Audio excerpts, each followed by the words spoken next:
Major Lindsey and Africa presents Bouncing Back, conversations about resilience for lawyers. Welcome to Bouncing Back, Resilience for Lawyers.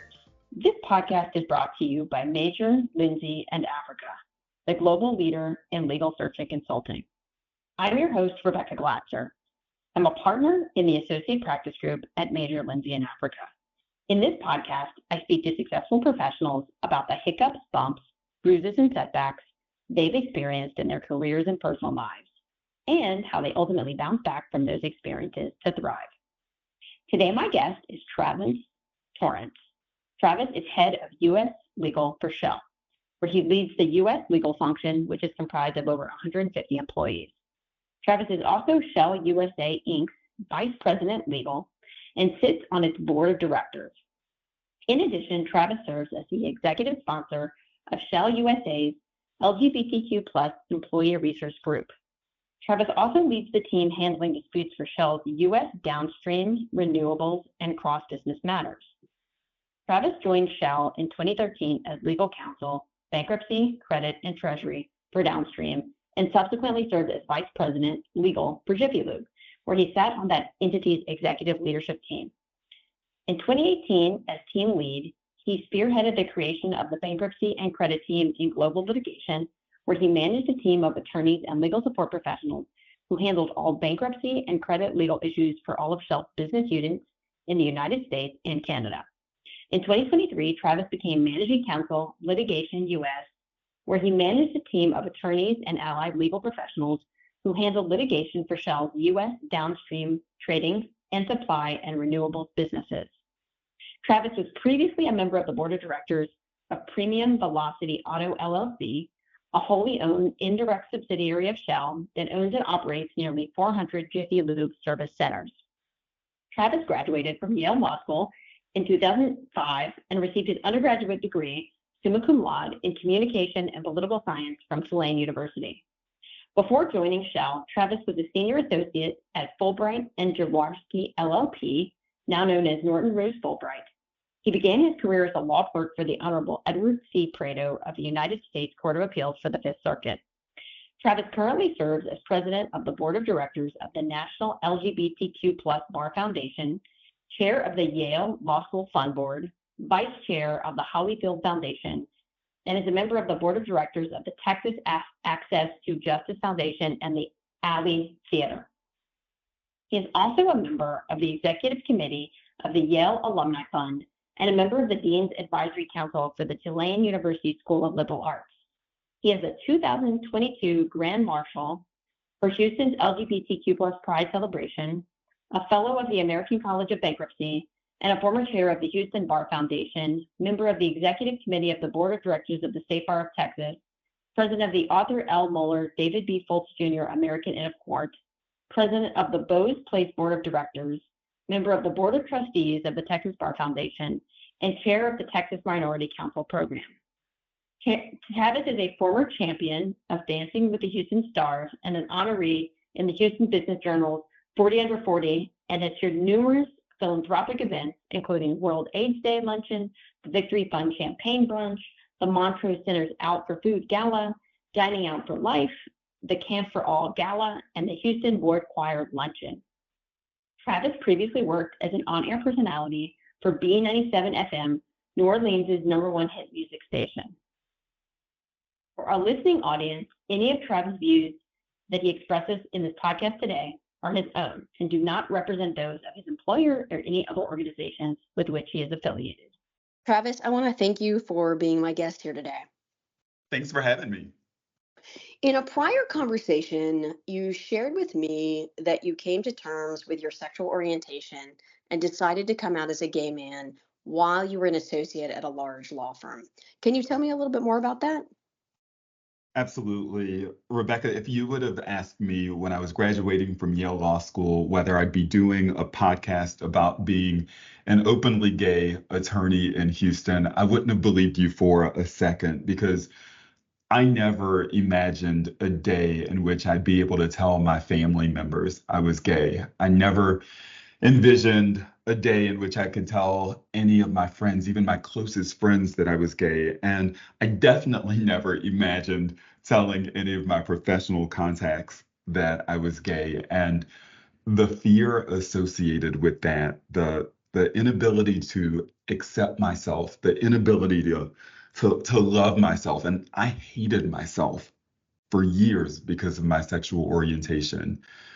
That led to a very dangerous relationship with alcohol and other dangerous behaviors, such that had I not come out when I did, I wouldn't be here to have this conversation with you today. And the reason why I'm being a bit vulnerable in this moment, the reason why I'm sharing and perhaps even oversharing is because I believe there's so much power in our stories. And if my story encourages just one person listening to this podcast to be a better ally in their organization, it's a story worth telling. If my story encourages just one person to intervene the next time they see a person being treated unfairly because they're a part of a traditionally marginalized group, my story is a story worth telling. And if my story convinces just one person to stop suffering in silence and to start their journey to coming out, it's a story worth telling. Absolutely. And I just am so appreciative.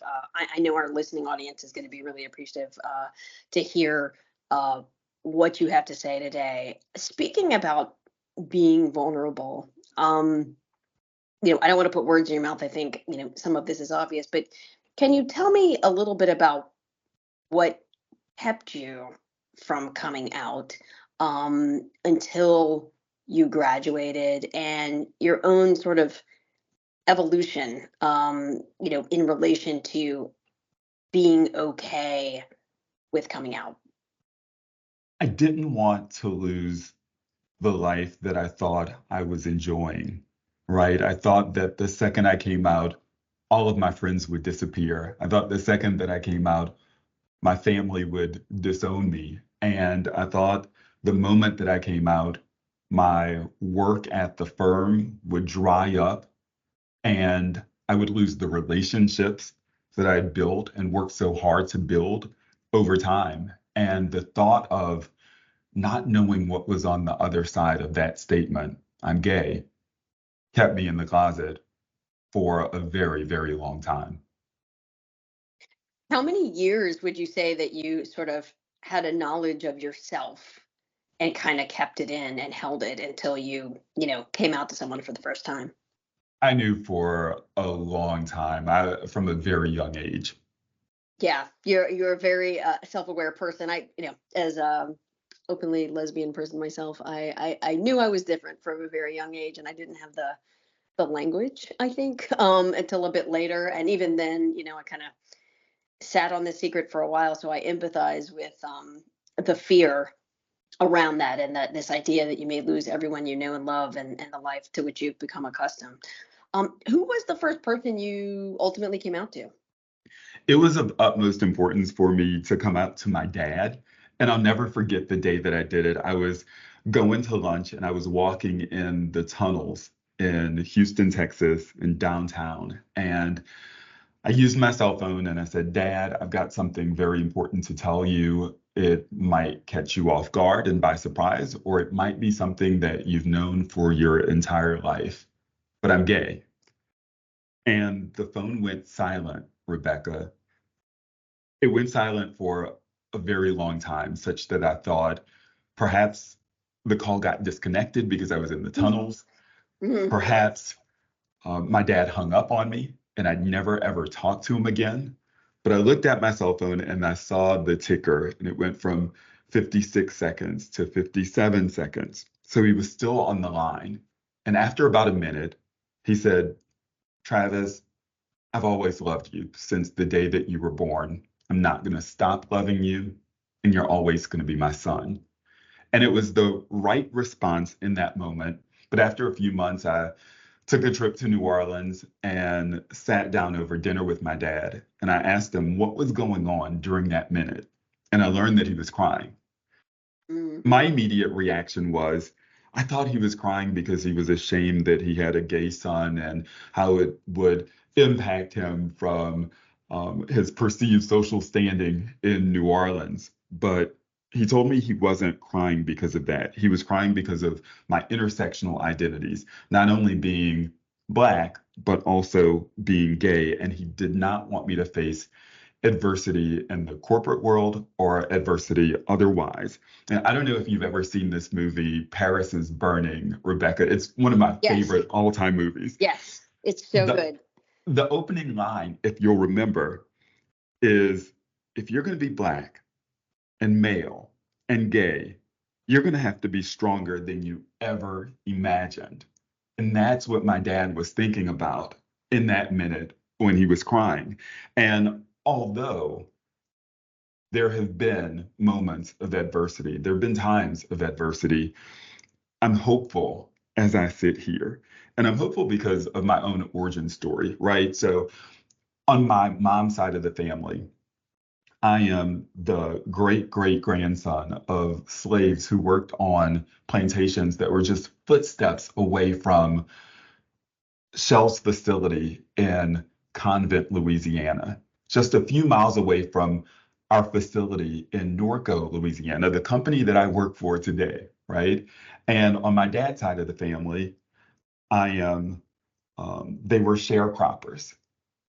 And in just a few generations, Rebecca, we've gone from slavery to sharecropping to shell attorney. Think about that. Black, openly gay, Ivy League educated attorney in the energy industry of all industries, deep in the heart of Texas. Wow. When you put it that way, I got goosebumps, Travis. It reminds me of that MLK quote about, the arc of the universe is long, this progress Mhm. is being made and you are just sort of a embodiment of that. And it's a testament to your own hard work and your own efforts, but it also shows how hopefully to your point about hope, society is changing. And I think it's just amazing the way that you put that. Again, goosebumps over here. So it sounds like your dad, you know, was fairly he let his love for you lead, in that moment in time. But as we LGBTQ folk know, coming out is a sort of lifelong process. You tell one person, and then you tell another person, and then you're out to your friends and families and colleagues eventually, hopefully. But then every time you meet a new person who doesn't know you and didn't look you up, I mean, anybody who Googles me, it's pretty obvious that, they're not paying attention if they don't know I'm an out and proud lesbian woman. But still, it's every once in a while, a client or a candidate or someone we're talking about our personal lives. And I'm like, my wife, such and such. So I was curious about how that process overall, despite the relative smoothness with your father, went with family members and folks at the firm and, other folks that you needed to come out to and chose to come out to at that point in time. You're absolutely right. You come out sometimes on a daily basis when I meet new business partners or new clients within my organization, or out in the world of philanthropy when I meet a new executive director or a new potential donor to a nonprofit organization. I've got to make a decision about when and how I come out to that individual. And I'm thinking about the transition from being in private practice to going in-house, right? Switching jobs. I had a lot of anxiety again about how to come out in my new workplace. And I didn't do it immediately, right? I came out to a few people during the interview process, of course, but there's no right time to just announce or scream through the hallways, "Hey, I'm gay," right? So I remember Right. I showed up at this reception for LGBTQ plus professionals. And across the room, when I entered it, I saw someone who was pretty high up in the Shell legal department. And I did not know how to have a conversation with this person because I thought that I'd be the only person from my organization in the room. So if she was on the left side of the room, I was all the way on the right side of the room. If she crossed over to the right side, I was in the back of the room, right? Until the very end of the reception, I went over to her and I said, hey, do you have any ideas of how I should approach coming out at work since I'm new? And she said, Travis, everybody already knows when the announcement went out about you coming to Shell, someone said, oh, we've got this fabulous gay Black man who's coming to join us. And so I did not have to think about it. The anxiety that I had was all for naught. What I will say, though, is that for our allies listening and for people who want to be allies, you come out when you're in experiences that are marked by trust. You come out when you feel like you're in a situation where there's mutual respect. You feel more comfortable coming out when you feel like you're valued as an individual and valued for your contributions. You come out when you feel affirmed. You come out when you feel like you're in a safe space. So we should all be trying to create that sense of community so that our LGBTQ plus friends and colleagues can feel the latitude to come out in any given situation. Amen. Amen. I could not have said that better. And, to extend it, I'd love to hear if you agree. I mean, this applies to any marginalized group. I mean, it's more sort of apropos for the LGBTQ community because we are often in your midst, allies, and you may or may not know that. There's, what do they say, 10% of the population? I don't know, it might be more now. Right. But also for things that are personal and concerning to other minoritized folks, you may not feel safe, one may not feel safe talking about how they're feeling as a woman or a Black man at the organization either, and be dealing with some issues related to those experiences. And it's the trust that sort of level sets and provides the groundwork for telling these things to people in upper management or people who have the power to make change or, again, be better allies. That's absolutely right. If you think about environments that are high in trust, environments that are high in mutual respect, environments where people feel valued, environments where people feel affirmed, environments where people feel like it's a safe space and they've got psychological safety. I'm not describing just the premium environment for an LGBTQ plus person. I'm describing what all of our workplaces should be aspiring to achieve in their culture. Amen. Well, segueing a little bit, you've touched on it, this idea of, coming out again. And every time we as LGBTQ folk switch jobs, we in fact must come out again, because the default is, the assumption that you are straight. What made you, or how did you determine that Shell was in fact a safe place to be an out and proud Black gay man? Rebecca, I'll share with you a story about how I knew when I had made the right decision that Shell was indeed a safe space for me and a place where I could thrive. Um, and I'll do a compare and contrast. I was in my large law firm and I had a great experience in private practice. I loved the work. I had a great community of friends and colleagues. But I remember I was chairing the recruiting committee, and one of the members of my committee made a statement.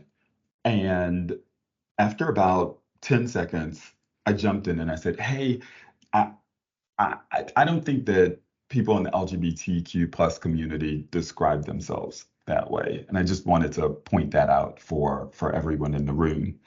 And the guy who made the statement said, no, I've got a gay friend and that's what he says. And so I think you're wrong.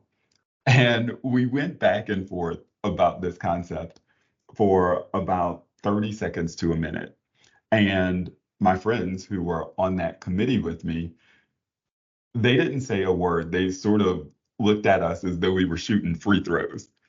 And when I got back to my office, my phone was ringing off the hook, and everyone called and said, "Hey, can you believe he said that? Do you think he really believes that? Wait, that was just unreal." And all I could think about was, where were you in that moment when I needed just one other voice in the room? And then fast forward, I joined Shell. I joined the recruiting committee at Shell. And believe it or not, someone made the exact same statement that that guy had made when I was chairing the committee meeting at my law firm. And I said, "Oh no, it's happening again." Like, and I'm new to the organization. Am I going to be the one who stands up and says something? And as I'm grappling with it over the course of about 5 seconds, someone spoke up. A straight white cisgender man said, "Hey, look, I'm not a part of the community, but I don't think that people describe themselves that way." And the person who made the statement, which could be considered offensive, immediately apologized and said, "Hey, I'm sorry. I'm still on my journey. I'm learning. I did not mean to offend anyone. If I did, please don't take it that way." That's the story for me, Rebecca, of active allyship. And we say that allyship is a verb because it really requires action. Um, it demonstrated that Shell had a culture of allyship. It had a culture of intervening. It had a culture of people recognizing their mistakes and wanting to listen and learn and grow together. That's beautiful. And it's such a great full circle moment. After you Indeed, were like, I made the right choice. This I is can exhale. yeah. Breathe, waiting to exhale. Now I can exhale. That's great. That's helpful. So if I'm, taking what you're saying, in terms of advice to younger professionals that are, looking to make that leap from law firm to in-house, it sounds like you did your due diligence. It sounds like you talked to a lot of people. It sounds like you did your own sort of investigating. Obviously having roots in Texas, I assume that there was sort of a network of people that you might have already known at Shell. Was there anything else, sort of tactically, that you did or would recommend young professionals, younger lawyers do when sort of trying to suss out, is this a safe place to be? Yeah, I think that there are a few things. One of the things is the HRC corporate equality index.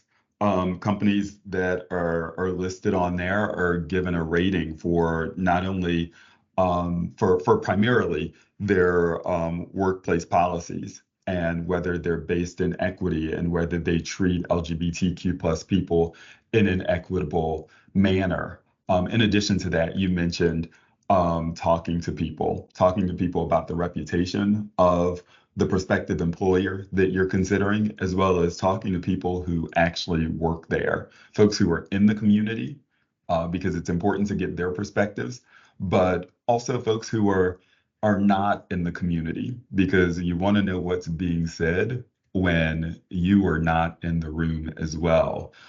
So doing your research and due diligence is of utmost importance. I also like to look at sponsorships, right? Things like whether the company or the firm is sponsoring things like the National LGBTQ plus Bar Association or other local LGBTQ plus initiatives.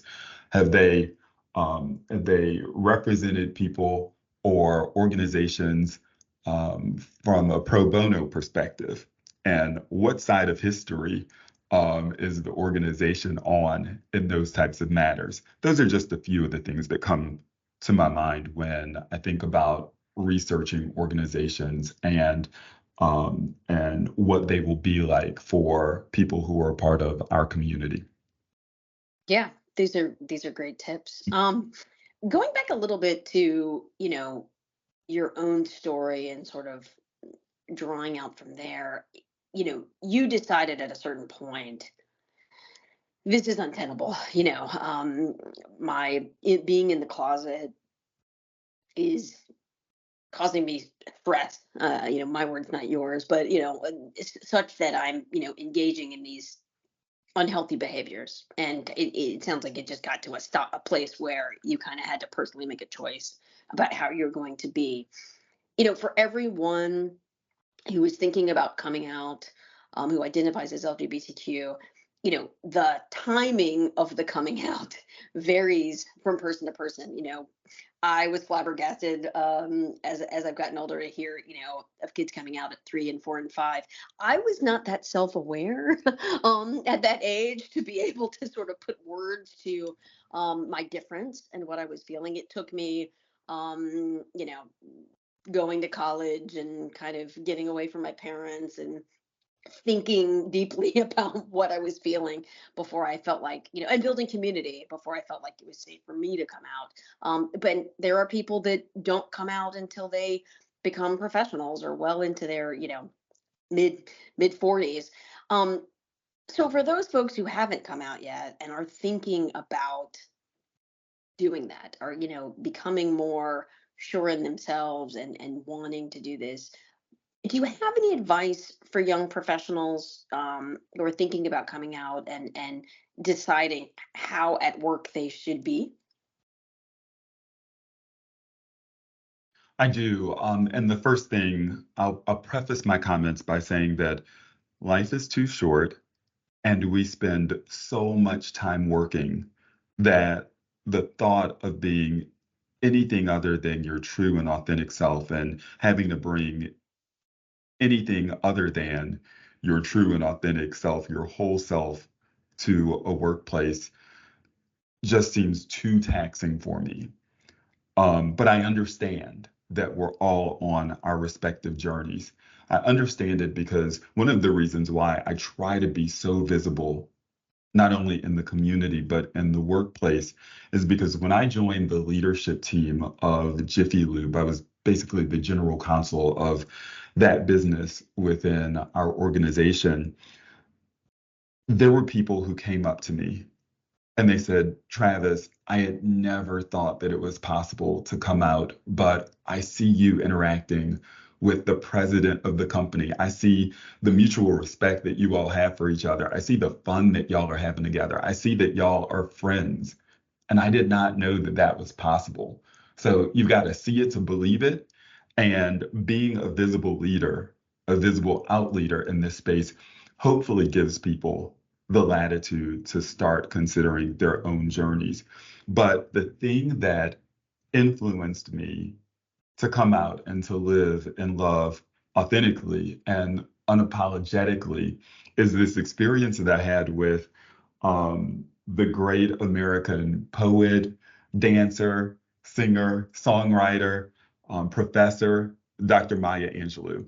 So Dr. Maya Angelou came to Houston for a reading from one of her books, and I had an opportunity to go to this VIP reception to meet her. And the photographer came over to me and said, "Hey, Travis, do you want a photograph with Dr. Maya Angelou?" And I said, "Of course, I want a photo with Maya Angelou. That's the whole reason why I'm here, right?" Duh. And so Right.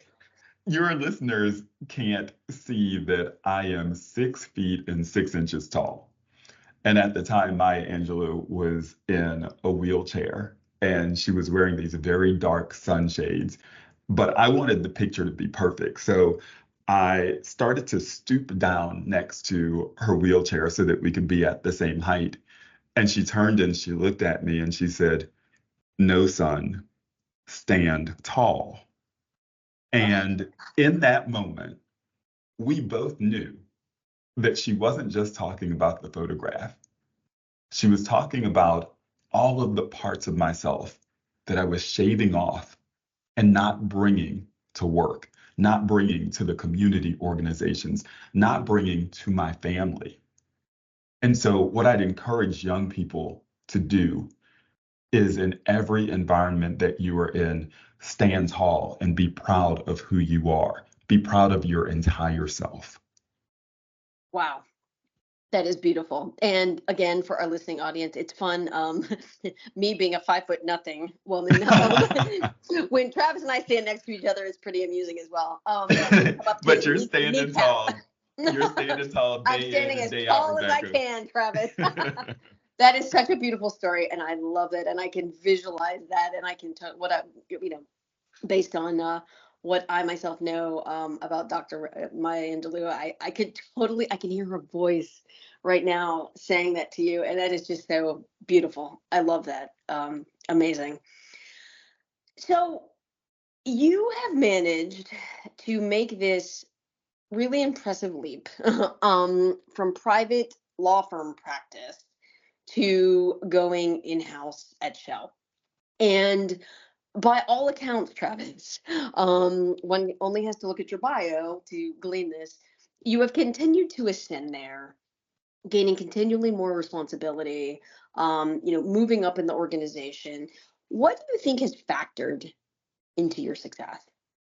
I'm not sure that I'd characterize myself as successful. I'm just, in the words of Mariah Carey, I'm doing the best I can with what I got, right?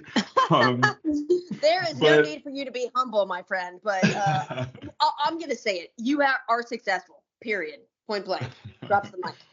what I'll say is that in my journey, it's been important to be agile. I've had expectations for myself, but I've been willing to change course. Um, I don't say no a lot to new opportunities unless they are really inconsistent with who I am as a person. And so when I got offered the Jiffy Lube job, for example, I didn't know anything about franchise law. I didn't know anything about why cars even need oil changes, right? And my I love it. inclination was to say no, like I'm scared. No, I'm not ready for, no, this is not me. I'm a bankruptcy attorney. But being open to new experiences, new concepts, and being agile and flexible with your plans, your life plans can lead you into very good places. The other thing I'll say is I was committed to excellence from the get-go, right? I hold myself to such a high standard, and that means that in my professional career, I've been right a lot. And I think that that's, if you want to be a good in-house attorney, you've got to be right a lot.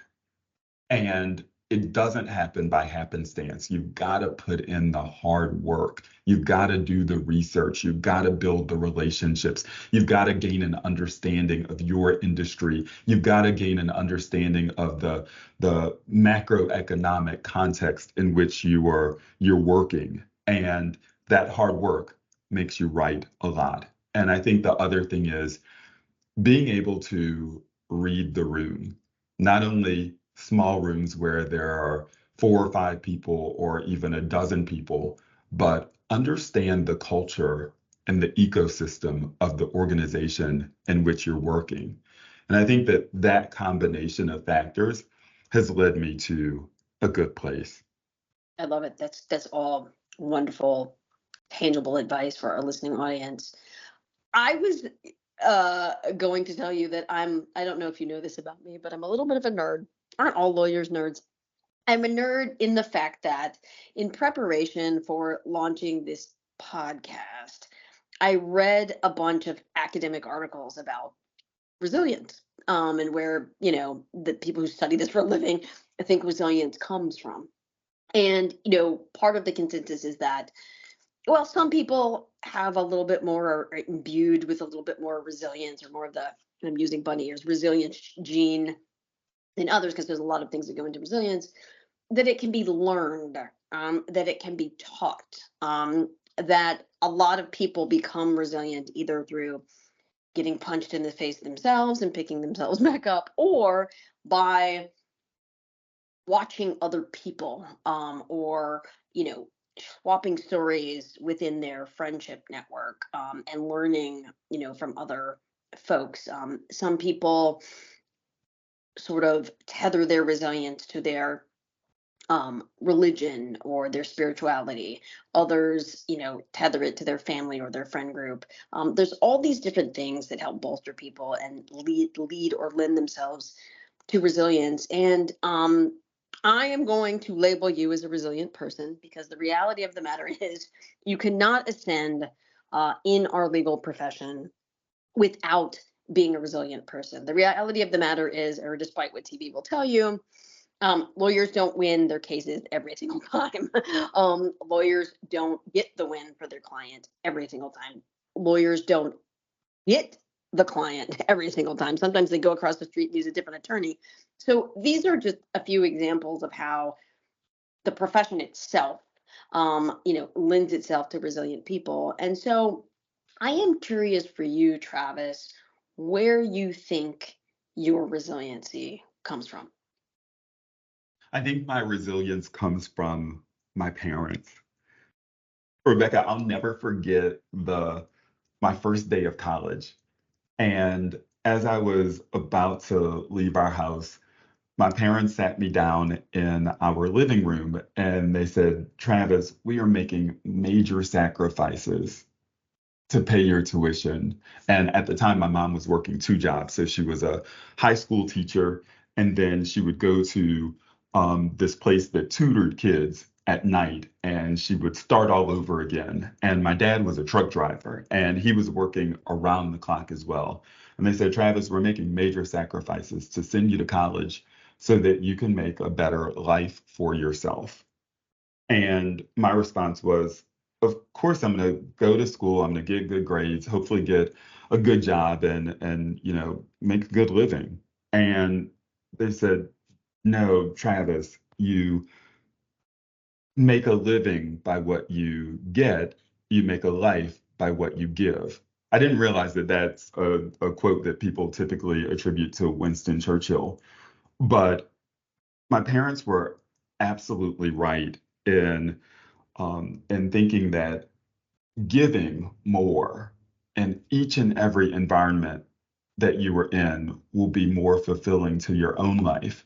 And when I think about two people who had next to nothing and they were still thinking about giving, there's nothing that you can take away from that other than you were privileged to have that opportunity. And so my parents have always been sort of the North Star, the guiding inspiration, seeing them work day in and day out and still wanting to give back to their communities, to their respective families, to their organizations. My mom used to always say something else. And she said, thank God I don't look like what I've been through. Mm. And when you think about a Black woman from the Deep South who graduated from college in 3 years instead of 4 years for two reasons. First, she knew that her family couldn't afford to send her to college for 4 years. And second, the family was going to be dependent on some of her income as a teacher to pool with the rest of their resources to support the entire family unit.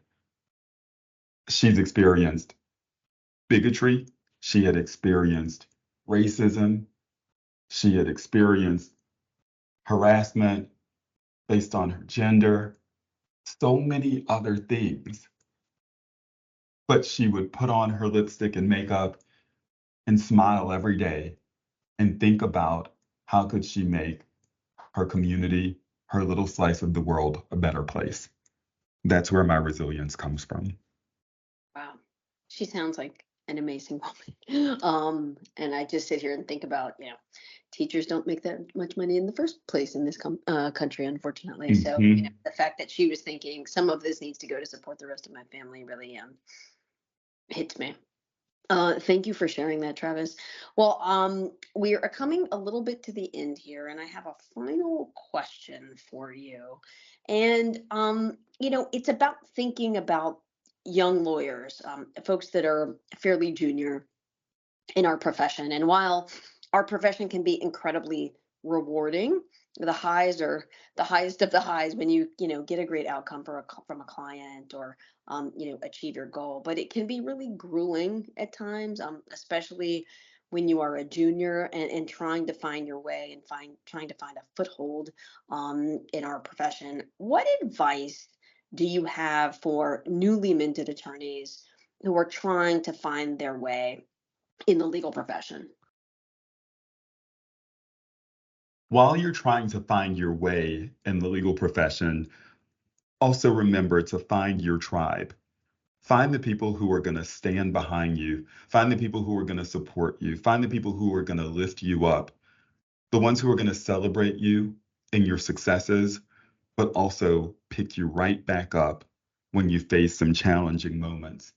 And those people can be within the four walls of your existing organization, but they also might be out there doing bar service.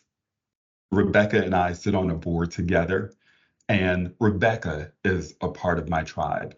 Don't forget about the nonprofit community within your respective areas. Don't forget about the folks who are volunteering alongside you. Find your tribe because those people, you're going to need them. Great advice. Super helpful, and I agree wholeheartedly. Well, Travis, I want to thank you so much for giving me your time, for being so open and honest with me and our listeners today. I got a lot out of this conversation. I always love talking to you, and I know that our listening audience will get a lot out of this conversation as well. I sincerely appreciate your time. Thanks so much for the opportunity.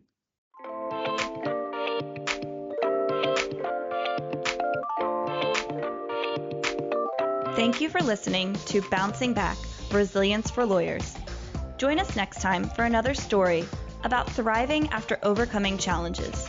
You can find Bouncing Back and other programming for lawyers on MLA's Legal Talk Network.